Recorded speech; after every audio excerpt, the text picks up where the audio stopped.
Step into the world of power, loyalty, and luck. I'm gonna make him an offer he can't refuse. With family, cannolis, and spins mean everything. Now, you wanna get mixed up in the family business. Introducing The Godfather at ChumbaCasino.com. Test your luck in the shadowy world of The Godfather slot. Someday, I will call upon you to do a service for me. Play The Godfather, now at ChumbaCasino.com. Welcome to the family. VGW Group. No purchase necessary. Void where prohibited by law. See terms and conditions. 18+.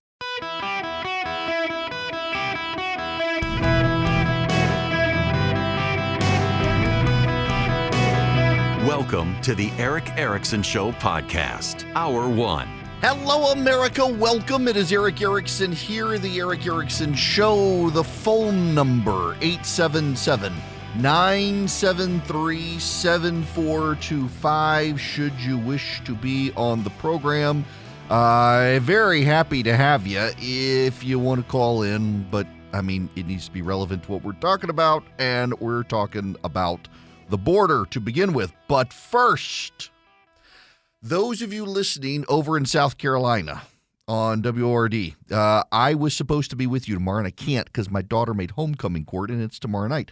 But I want to remind you, do my bit for your listening area. There's a Bourbon and Bacon Festival tomorrow, 6:30 to 11 p.m., the Foundry at Judson Mill. I can't believe other cities don't do this. This is a hint for everyone in the listening in the audience. A Bourbon and Bacon Festival. Who wouldn't want to go to that? I mean, even people who don't eat pork would like bacon and bourbon and cigars, undoubtedly. So I'm sorry I can't be there, but I'm going to get over there as soon as I can. Now, we got to talk about this border issue. Kathy Hochul was on with, and you know, for a long time I said Hochul. She's the governor of New York. It's Hochul, apparently. She was on with Abby Phillips on CNN, and Abby Phillips asked her the empathy question that I'm surprised more Democrats aren't being asked. Real quick before we go, does this make you understand better what border cities have been going through for years? Of course we do. Of course we do. We need a strong federal immigration policy, full stop. And that's why instead of talking about shutting down the government, I'm calling on the 9 Republican members of Congress from New York and the rest of our Republican leadership in Washington to do the right thing and meet with President Biden and come up with a comprehensive immigration plan that deals with the border but also takes care of the people who are here. That's what we need. But here's the problem. Biden doesn't want to do that. He's continuing to perpetuate a crisis that's overwhelming even Democrat-run cities. And now there's this, first on Fox. New images obtained by Fox News Digital shed light on the Biden administration's planned ID cards for illegal immigrants as officials look for ways to track the volume of migrants being released into the United States. Fox News, along with other outlets, reported last year on the ICE Secure Docket Card program last year, which Immigration and Customs Enforcement said will modernize various forms of documentation provided to provisionally released non-citizens through a consistent, verifiable secure card. Migrants who arrive at the border illegally and are not removed but instead released into the interior are often given a number of documents depending on their situation. The images show a card with room for a photograph, a QR code, and identifying information and secure details, as well as the ICE logo in the top corner. ICE said the ID will have a photograph, biographic identifiers, and cutting-edge security features with the aim to improve current, inconsistent paper forms that often degrade rapidly in real-world use. The agency said the program was still in development. The card could be used to check in and schedule reporting meetings with ICE. The agency hopes it can be used in the field. Looks like a driver's license. It's not, but it looks like one. So real talk with you.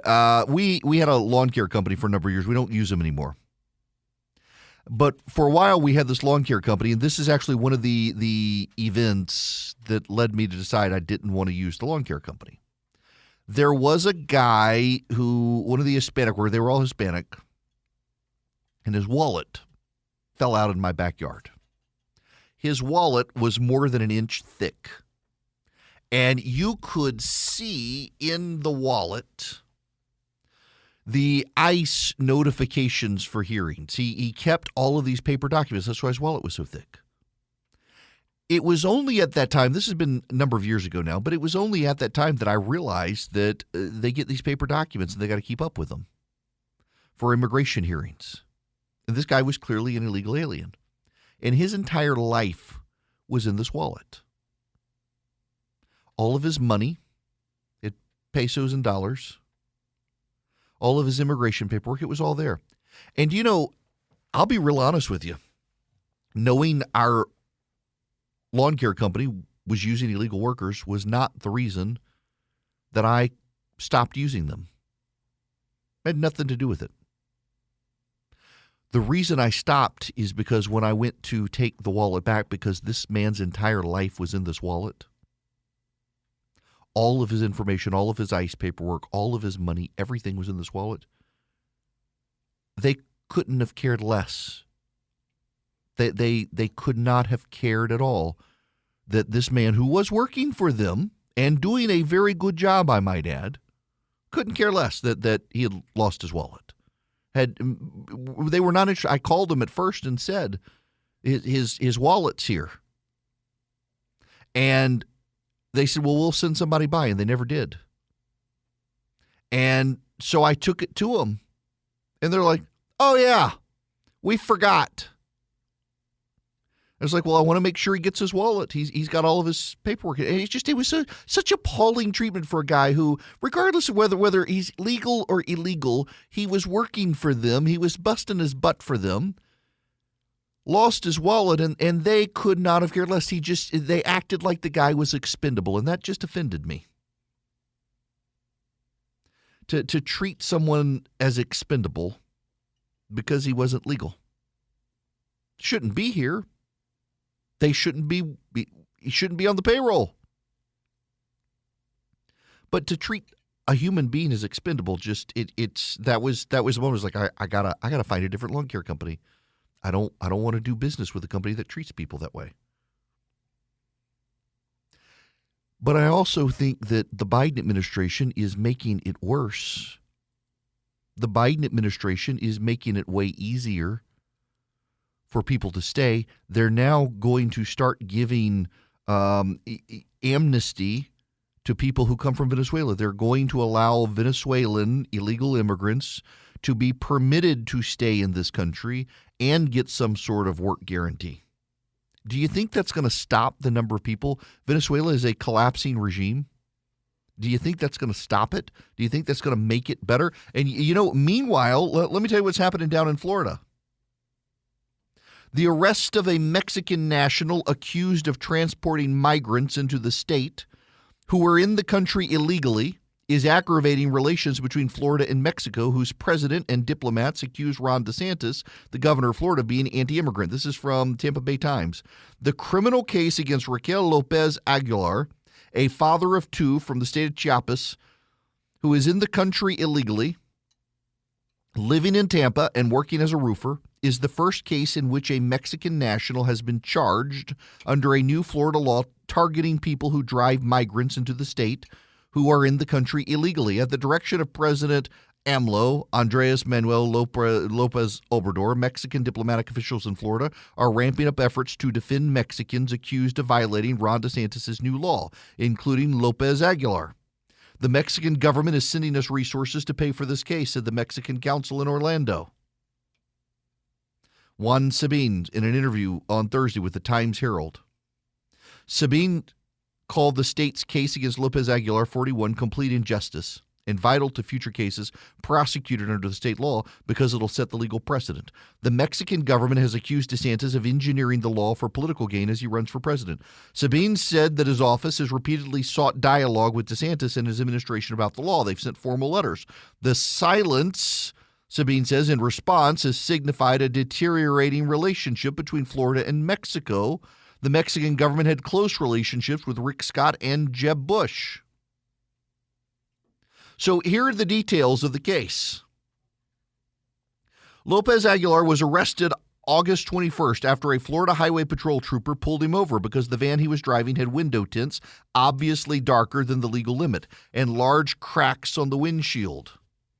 Lopez Aguilar and all 6 of the van's passengers had entered the United States illegally.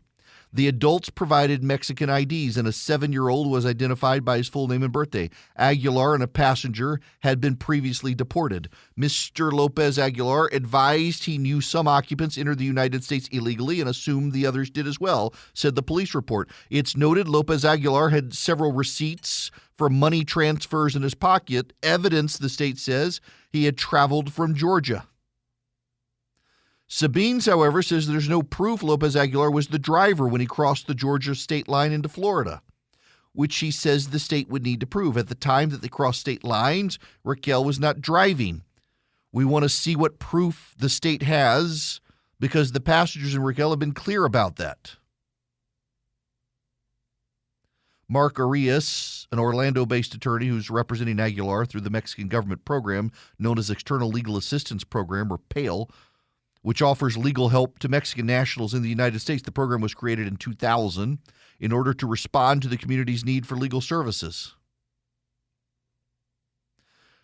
The law in question is a state provision that makes it a human smuggling third-degree felony to knowingly and willfully transport immigrants into the state who are in the country illegally. He faces 4 felonies and a misdemeanor for driving without a valid license.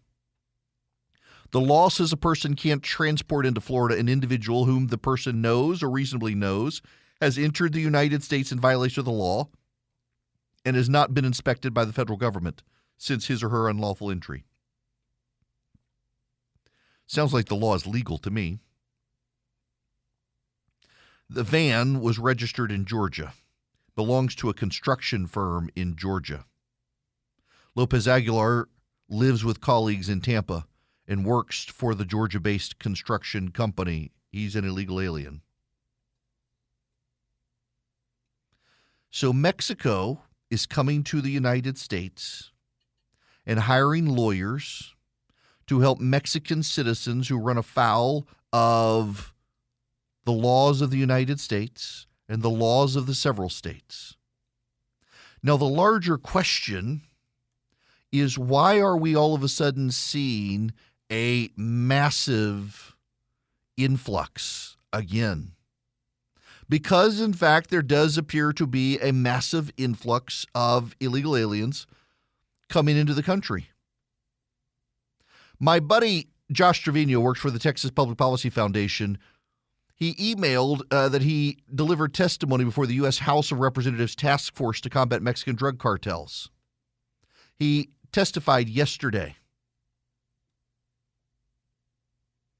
He said that the Mexican government and others, it appears, are cooperating to organize, in fact, a caravan. The Mexican government is a failed state. And in fact, illegals are encouraging people to come to the United States. This past weekend, Mexico celebrated its 213th anniversary of its Declaration of Independence. The occasion was marked by military parades in the Zocalo, Mexico City's historic main plaza, where the Mexican president personally saluted. The majority on parade were, of course, Mexican armed forces, but there were contingents of foreign militaries invited by the president. Several were ordinary and to be expected contingents from Latin Americans, but Russian and Chinese contingents were there as well. In this testimony, my buddy Josh is urging the United States to stop treating Mexico as some sort of strategic partner. In fact, he notes the Mexican government's been telling illegal aliens that at around Mexican Independence Day, you're allowed to cross the American border. They themselves are contributing to the problems. And in doing so and causing the chaos, they're allowing it to be a distraction for the Mexican drug cartels to cross the American border and bring drugs in where the Border Patrol is not. So you bring a huge wave of humanity across the border, and then you send the cartels in a different direction. And while the Border Patrol is distracted, the cartels get in. That's what's happening. And then the Mexican government is sending lawyers to places like Florida, where Ron DeSantis has fought illegal immigration, passed a law that cracked down on illegal immigration. And Mexico's sending lawyers and money to fight it. And the Biden administration, they're giving ID cards and amnesty work permits to incentivize crossing the border. Why? I have a theory. It's very different from what some of you think, and I want to tell you about it when we come back. I run a small business. You may not realize this radio show is small business. I've got employees. I got management headaches, hirings of employees. Thankfully, no firings. But you got to deal with the management burden sometimes. If you're a small business owner, you probably deal with those headaches as well. And sometimes I've realized it's better to outsource to an HR department so you don't have to be the bad guy. Your employees can like you, and you want to deal with an HR department that your employees can like for the most part when they need HR assistance. And you got to think about these things as a small business owner. Let's say somebody isn't showing up when they're supposed to. You don't want to have to be the confrontational bad guy. That's where Bambi comes in. Or an employee reports a serious issue like sexual harassment, and you're not even sure if you got a documented policy. Bambi can take care of those things. With Bambi, you get access to a dedicated HR manager starting at just $99 a month. They're available by phone, by email, real-time chat, so you can do onboardings and terminations that run smoothly. Your team members help coaching for peak performance. Your business stays compliant with changing HR regulations, and they always change. Y'all, Bambi's dedicated HR managers are U.S.-based individuals who are dedicated to your business. So they seem like they're on your team, not just somebody from a different company, but actually on your team with the personal touches you want. So if you need HR assistance for your growing small business, reach out to Bambi, Bambi.com. Go right now, type in Eric Erickson under podcast when you sign up. It'll help the show. It's spelled Bambi, Bambee.com, Bambi.com. Type in Eric Erickson under podcast. Start moving your business forward with great, dedicated, team-oriented HR, Bambi.com. All right, so I have a theory I want to run by you, and I understand that our gut reaction, mine included, is that, well, the Democrats want all the illegal aliens to come to this country because they'll let them vote. And in fact, in some cases, we're seeing that in progressive areas, Washington, D.C. and the like. They're allowing or attempting to allow, it's being challenged in court, allowing illegal aliens to vote in local elections. And I do think there's something to that. I don't want to be dismissive of it because I do think there's something to that. That to escalate Democratic dominance in the country, the Democrats would love to let all these people come in and hope that they'll vote Democrat. The problem, however, is that long term, the longer intergenerational immigrant families from Central and South America stay in the country, the more they vote Republican because they overwhelmingly tend to identify as white. They tend to identify as conservative. They tend to be Christian. They vote Republican. It doesn't actually work out the way the Democrats want. But I think there's a larger issue as well. And it's one I want to allow to breathe. So you're going to have to stay tuned because I think there's actually a larger issue happening. But I don't have time to tell you in this break. So you got to come back because I think you'll agree with me. I think you will. That yes, part of it is the Democrats are trying to build a new class of Democratic voter. Let them come in, give them amnesty, give them an ID card, register them to vote. They'll vote Democrat. But there's a larger issue at play here as well. I do want to, before I get there, though, because I don't have a lot of time here, I want to point out that my buddy Josh Trevino, this is part of his testimony from the House of Representatives yesterday. The current policies of the administration of President Joe Biden appear to be predicated upon the belief that meaningful cooperation remains possible with Mexico. This is a forgivable error. It's error. It's true elements of cooperation remain. But we must face the reality the Mexican state now is understanding these items as transactional rather than an expression of genuine common interest. The Mexican state is now turned decisively towards a synthesis of its own criminal cartels, hostility towards the United States, and integration into their government. It's not a good place. Brings even more economic instability our way. That's why you may want to talk to Swiss America, given everything going on in the world right now. I don't know if you heard the Federal Reserve. It says they're going to raise rates again this year. They didn't this week, but they're going to again, and they're going to keep the rates high for a while. Gold investors, silver investors, you get value with your gold and silver that may not last with stock. And Swiss America can get you into Walking Liberty $50 at an amazing low price of $13.50 each, limit 250 Coins while supplies last. Great gifts as well. If you want to get your kids or grandkids a great silver coin, real silver by the U.S. Mint, the Walking Liberty $50 is the way to get started. To get this deal, you call or text 800-289-2646. 800-289-2646. You mention my name, Eric, or text my name, Eric, to 800-289-2646, or go to SwissAmerica.com/Eric. Message and data rates apply.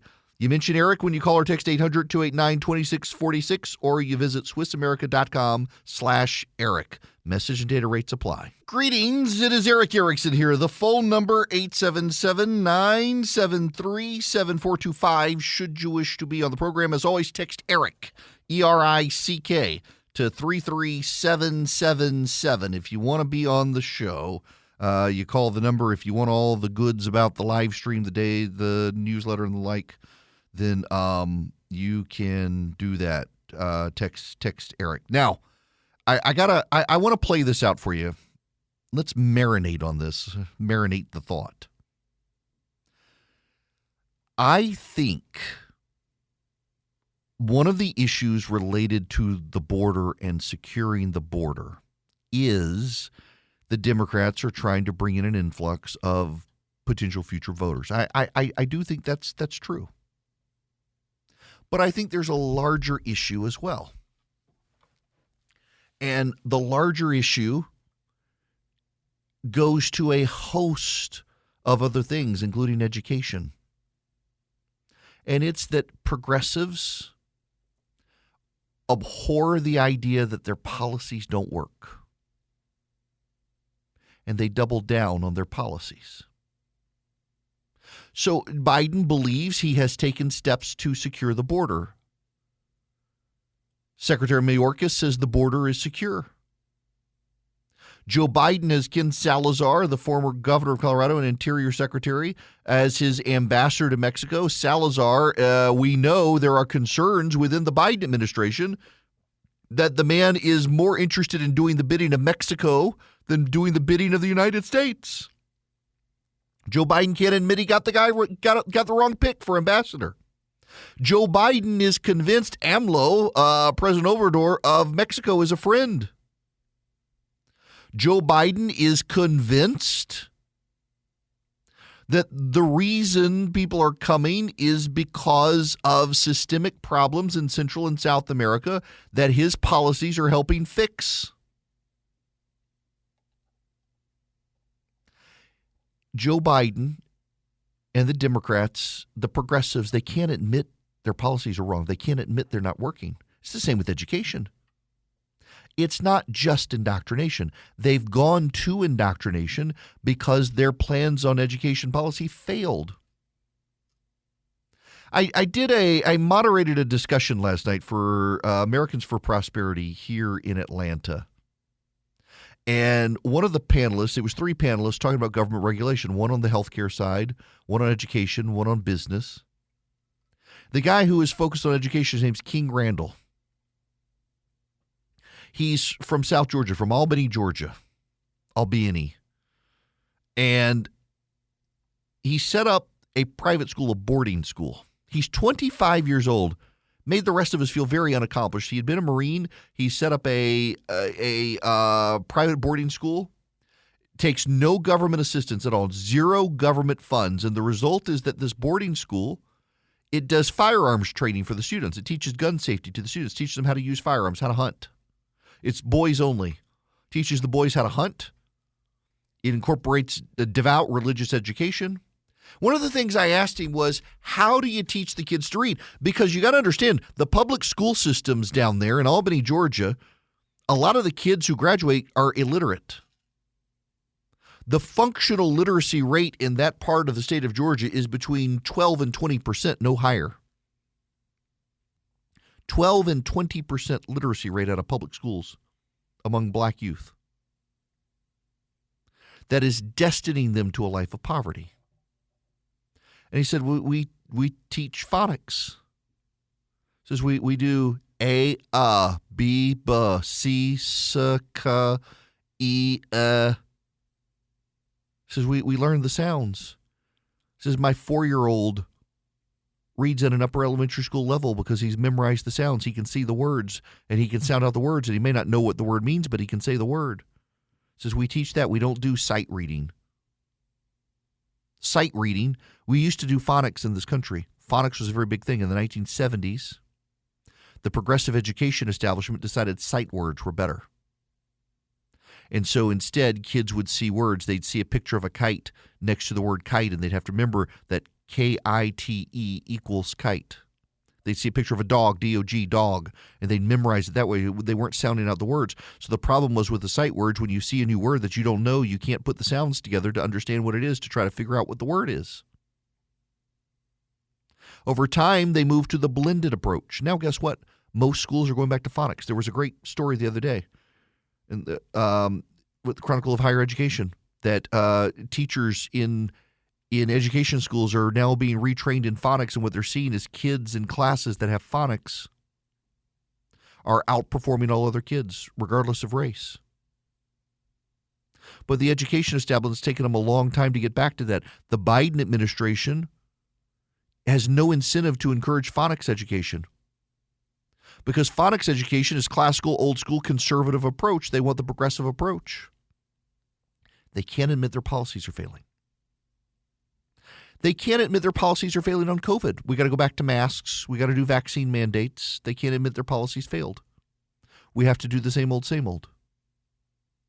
They can't admit their policies on border security have failed. They can't admit they failed in Central and South America. They can't admit they failed with Iran. They lack the humility to acknowledge it. Because the alternative would be that maybe Donald Trump was right about something. Maybe conservatives were right about something. They cannot abide the idea that conservatives might have been right about anything.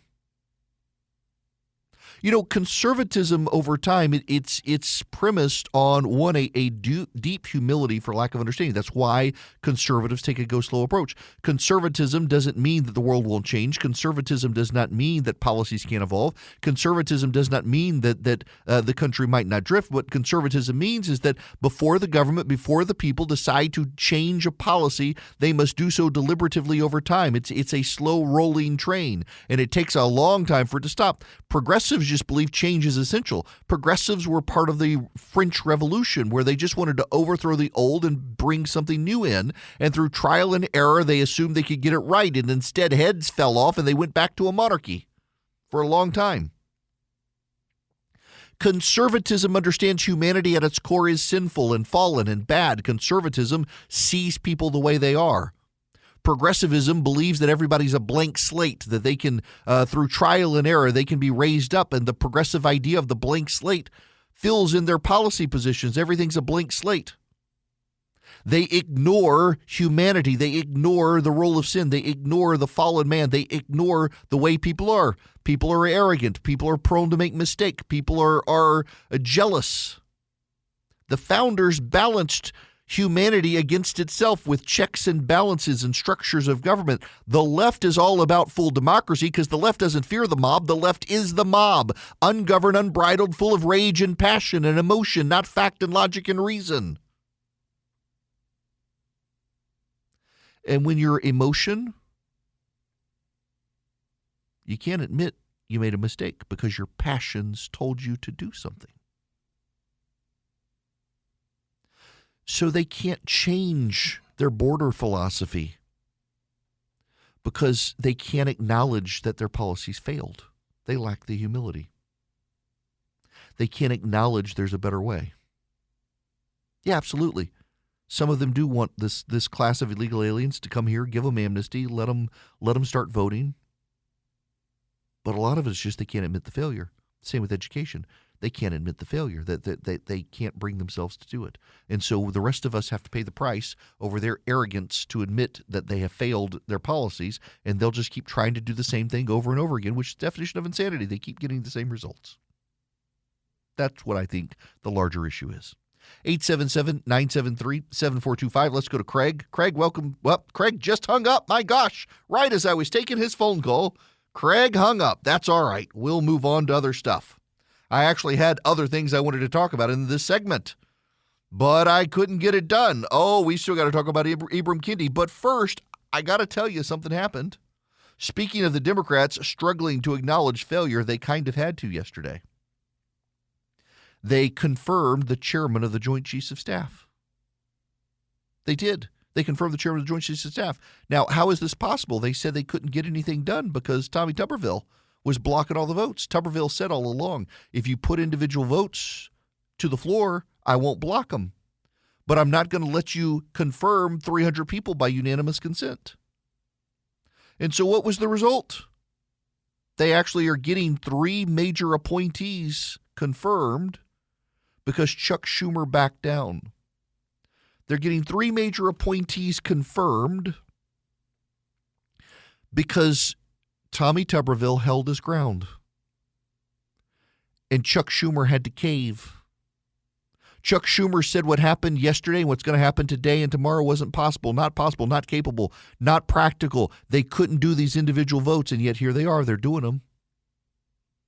Tommy Tuberville held his ground, and in holding his ground, the Democrats have been forced to change. And this, again, didn't plan on this being thematic, but it kind of is. These guys refused to acknowledge they needed to do something differently. They refused to acknowledge that they could actually get these people to vote. They refused to recognize there was a different path forward. They refused to do anything differently. And the result is that Tommy Tuberville stuck to his guns, dug in his heels, and he's forced them to change and to show there was a way. Now, no one in the media is rushing out to acknowledge that they were played and they were wrong and something else could have been done. Nope. They're not doing that. But by practice, by vote, it shows that they acknowledge they were lying the whole time. They just don't like to admit they mistake. No, nobody likes to admit they make a mistake. I mean, you spend half your life, if you're a guy, having to admit to your wife you made a mistake and you were wrong, even when you're not. I mean, the greatest words you can learn in marriage is I'm sorry, followed by I was wrong. And it doesn't matter whether you were wrong or not. If your wife says you were wrong, you know you're wrong. And you just got to acknowledge it. Progressive men can't seem to do that. And we're left with them continuing to repeat their mistakes. We're left with them and progressive women continuing to cause this madness at the border. And we're left with them refusing to acknowledge the Mexican government is at war with the United States. The Mexican government and the cartels together are at war with the United States. And I do have to wonder how many bad guys are in this country right now looking to sabotage our infrastructure and they came across the border. We need to talk about that. But first, I got to tell you about the Eden Pure 360. It is their heater. It is their fan. It cools. It heats 1,000 square feet. It's electric. Uses copper coiling. It doesn't use bulbs. You don't have to change bulbs. The bulbs don't burn out because there are no bulbs. It just works. It's quiet. It pushes air. It's so strong, 33 feet across a room, 33 feet the air circulates. So because the fan, it's quiet and aggressive, it's really cooling. During the summer, it circulates air so great. You can use this and save some money on your heating and air bills. The heater heats up. I've used this on my front porch in the evenings when there's a chill in the air without having to turn on the gas heaters or to supplement the gas heaters when it's really cold in the winter. And it works. It's not meant for outside. I do need to acknowledge that. It's not meant, but I've used it outside. I like this product. It's a good product. If you're looking for a small heater or a fan, if you got a kid who's in a dorm room and they need something, well, here's a great product. All you do, you go to EdenPureDeals.com. You put in the discount code ERIC360, ERICK360. EdenPureDeals.com. ERIC360 is the code. You save $25 off the lowest price. You get free shipping. EdenPureDeals.com. The discount code is ERIC360 for the 360 heater cooler. Welcome. It is Eric Erickson here. The phone number, 877-973-7425. This hour of the program brought to you by First Liberty Building and Loan. Wherever you are nationwide, they can help your business grow. If you need to build a building, buy a franchise, expand a franchise, reach out to them. FirstLibertyGA.com. FirstLibertyGA.com. Bob, I'm going to go to you. Welcome. Good afternoon, Eric. It's always nice talking with you. You're too. Very informative. You leave the subject I call about before I get to talk to you about it, and I forget what the heck it is. This time I didn't. Yeah, okay. There you go. Tuberville. he set a precedent that I think the Republicans should adhere to. The Democrats seem to rely on the Republicans caving, such as on the budget. If I understand it right, they're going to do selected continued resolutions for critical items, but hold their line on the budget. And I would say that the Republicans should do that, if that's the strategy, until the Democrats realize they got to take action. They can't sit there and say we're the good guys and Republicans are the bad guys. Yeah, look, I think it's going to be interesting with the budget fight how it comes down to that. Both sides are trying to jam each other, and Tuberville shows that the GOP can hold the line and get some concessions from the Democrats, and the Republican leaders are already talking themselves out of trying to get any concessions, which is kind of insane. But this happens every time they do this. The Republicans tend to talk themselves out of victory. Victoria Spratz, who is an outgoing member of Congress, says she expects Kevin McCarthy to have to fight now, and not just fight, but also win. And she's tired of him making promises and then knowing going in he can't deliver. There's some real frustration. In fact, when we come back, I want to spend some time on this very issue, Bob. Thank you for the phone call on how Republicans can potentially win and fight. Right now, though, I got to tell you, I'm going to pat myself slightly on the back. I'm getting an award tonight. So I'm actually in the city. I'm not in my studio at home. The Conservative Policy Leadership Institute in Georgia has decided they wanted to give me a Principles Award for holding to my principles. They spun out of the Coverdale Leadership Institute in Georgia, and they said, could you come up? We want to give you an award. I'm not a big awards guy, and I want to say something to you all. I'm now in my mid-40s, later mid-40s. When I was younger, I knew a bunch of people who got these 40 under 40 awards. And it always kind of frustrated me because I'd see these people that I knew well getting 40 under 40 awards. No one ever gave me a 40 under 40 award. I was never on a 40 under 40 list. Never even been on a 50 under 50 list, let alone a 30 under 30 list. But I knew people who did, and I just thought, why is this person getting this award? Because I know what I had done, and I'm not a great salesman. This is the thing that kills me trying to grow my radio show. The amount of self-promotion, I hate to do it. The work should speak for itself. But you got to call them and say, hey, did you know what my ratings are? Blah, blah, blah. Don't you want to put me on? All that sort of stuff. But, it always frustrated me that all these people getting these awards for young, and I finally realized it wasn't what you did with your life, it was who you knew. I mean, they're given awards because these people are all they're good networkers, and they get these awards, and it always kind of frustrated me until I realized what was going on here. It really wasn't their accomplishments; it was who they knew and the circles they ran in. And now suddenly I'm at this point where I'm like, I'm getting this award tonight for standing for my principles. I was like, am I old enough to get something like this?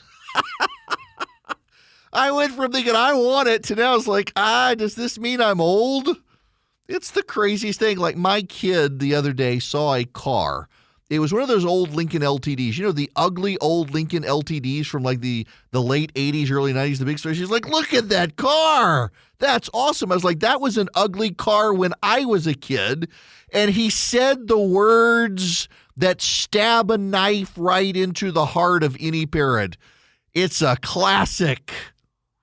I guess that means I'm classic now. I'm older than that car. That's depressing. How do you get old? My daughter is going to graduate from high school this year. How did I get this age? I don't know, but the cool thing about being in my 40s is I can still hang out all night with my friends and stay up, but now I've got the money that my young friends don't have, so I can have more fun than them. Lucky Land Casino, asking people, what's the weirdest place you've gotten lucky? Lucky? In line at the deli, I guess? Aha, in my dentist's office. More than once, actually. Do I have to say? Yes, you do. In the car before my kids' PTA meeting. Really? Yes. Excuse me, what's the weirdest place you've gotten lucky? I never win and tell. Well, there you have it. You can get lucky anywhere, playing at LuckyLandSlots.com. Play for free right now. Are you feeling lucky? No purchase necessary. Void where prohibited by law. 18+. Terms and conditions apply. See website for details.